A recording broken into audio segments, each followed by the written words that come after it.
एक व्यक्ति हैं जो रेलवे से सफ़र कर रहे हैं और वो एक टी वाला आया जो कि ब्रुक बॉन्ड रेड लेबल की टी डिस्ट्रीब्यूट कर रहा है। तो वो सबको दे रहे हैं और पूछ रहे हैं कि पता नहीं कैसी चाय होगी। लेकिन वहाँ पर जो एक व्यक्ति हैं उनकी आंखें नहीं हैं उस रूप में, वो नहीं संसारिक रूप में देख पाते हैं। वो कहते हैं कि मैंने तो इसके स्वाद से ही, इसकी खुशबू से ही पहचान लिया कि ये book bond red label T है। साथ संगत एज इट इज़ सदगुरु की कृपा से यही प्रेम सदगुरु बरसाते हैं, यही प्रेम बाबा हरदेव सिंह जी महाराज बरसाते रहे हैं। जितने भी साथ संगत 36 ईयर्स का जिक्र होता है, जब भी संतों से बात करो तो बस एक ही बात कि बाबा जी हर पल प्यार से बोलना, प्यार से बैठना, प्यार से खाना, हर चीज़ में प्यार का मिश्रण बाबा जी सिखाते रहे हैं। और साथ संगत एक दासी को स्टोरी भी याद आ रही है कि एक स्टूडेंट होता है जो बहुत अच्छा मैथमेटिशियन है, मैथ्स की तरह ही लाइफ को भी वो कैलकुलेट करता रहता है, बहुत परफेक्ट है, बहुत परफेक्शनिस्ट है। मैथ्स की कोई भी कॉम्प्लेक्स से कॉम्प्लेक्स प्रॉब्लम हो वो बड़े आराम से सॉल्व करता है। लेकिन एक दिन उसने कहीं पोस्टर पे पढ़ा कि प्रेम ही जीवन है। अब वो परेशान है कि प्रेम ही जीवन है। फिर उसका वहाँ पर संस्कृत में भी कुछ इस तरह से लिखा हुआ था कि जीवनस्य केवलः आधारः प्रेमः अस्ति। अब वो परेशान कि जीवन का आधार प्रेम है, प्रेम ही जीवन है, ये कैसे संभव है। उसने बहुत सारे मैथ्स के फॉर्मूले लगाए बट वो सॉल्व नहीं कर पाया। अब वो परेशान होकर कहीं जाता है, देखता है कोई इसका जवाब दे, तो उसको कोई समझ नहीं आता। तो वो अपने गुरु के पास जाता है और उनसे ये प्रश्न करता है कि मैंने आज इस तरह से ये पढ़ा, मैंने बड़ा कैलकुलेट किया बट मुझे समझ नहीं आया कि ये प्रेम ही जीवन है, ये कैसे पॉसिबल है।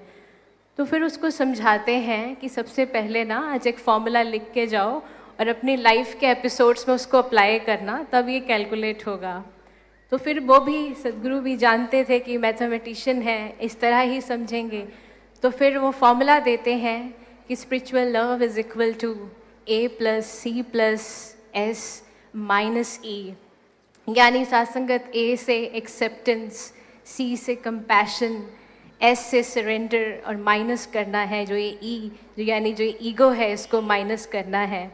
अब जब साथ संगत वो ये फॉर्मूला लिख लेता है, उसको कहते हैं कि अब आपने इसको प्रैक्टिकली अप्लाई करना है, क्योंकि आप तो मैथ्स के सारे सॉल्यूशंस निकालते हो ना प्रैक्टिकली, वैसे ही लाइफ में भी इसको प्रैक्टिकली निकालना है, अप्लाई करना है। अब साथ संगत वो जाता है, सोचता है, विचार करता है कि एक्सेप्टेंस का सबसे फॉर्मूला नंबर A सबसे पहले दिया गया है, A को लाया गया है।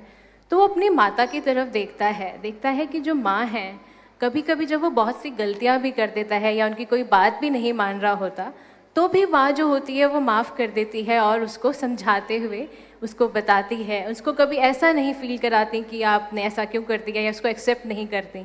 तो वो वहाँ से एक गुण लेता है अपनी माँ से कि एक्सेप्टेंस इस फॉर्म में होनी चाहिए।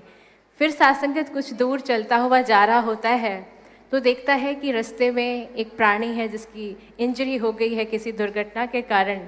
अब बाकी सब लोग उसको छोड़ के बस रीलें वीडियो बना के जा रहे हैं, लेकिन उसका ध्यान जाता है कि मुझे गुरु ने कहा था कि A के बाद +C भी करना है, कंपैशन भी रखनी है, दया भी दिखानी है, तो पता चलेगा कि प्रेम अंदर जा रहा है आपके।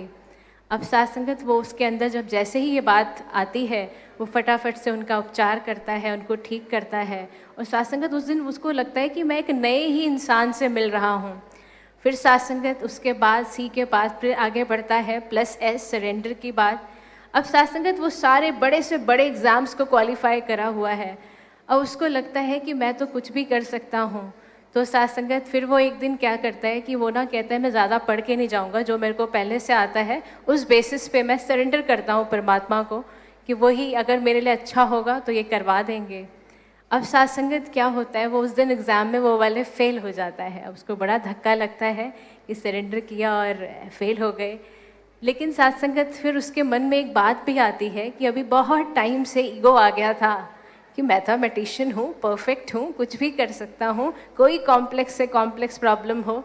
तो साथ संगत वो उस दिन भले ही एग्ज़ाम में पास नहीं हुआ, लेकिन अपने मन वाले एग्ज़ाम में जहाँ ईगो बैठा हुआ था, प्रेम नहीं जा रहा था, वो टूटा, तो उस दिन उसको बड़ा आनंद आ रहा था, बड़ा सुकून फील हो रहा था। यानी सात्संगत सदगुरु माता जी ने जो ये आत्ममंथन की थीम दी है वो इसीलिए दी है, और उस बच्चे ने जो वो फॉर्मूले सारे अप्लाई करे तो किस तरह उसके जीवन में सात्संगत ये परिवर्तन आया। और फिर वो गुरु के पास गया, फिर गुरु ने कहा कि 1+1 मैथ्स में 2 हो सकता है, लेकिन जो ये स्पिरिचुअल ज़िंदगी है जहाँ सदगुरु ब्रह्म ज्ञान देते हैं वहाँ ये कहते हैं 1+1 = 1 होके दिखाना है।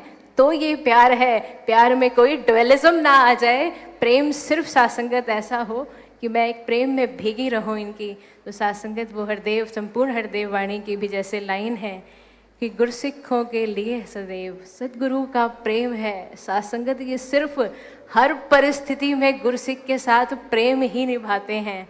और सात्संगत फिर अगली लाइन क्या कहती है कि गुरसिख के हरदेव हमेशा, सदगुरु हमेशा साथ रहे, कि हर एक कारज के लिए ये हमेशा साथ रहते हैं, हर एक परिस्थिति में गुरसिख को बचाते हैं।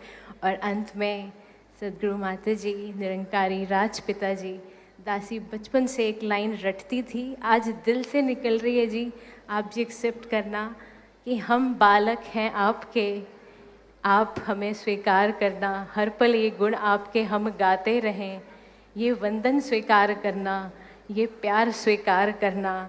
और साथ संगत ये प्यार के साथ हमेशा सदगुरु माता जी ये शीश झुके रहें, ये शीश झुके रहें, प्रेम से कहना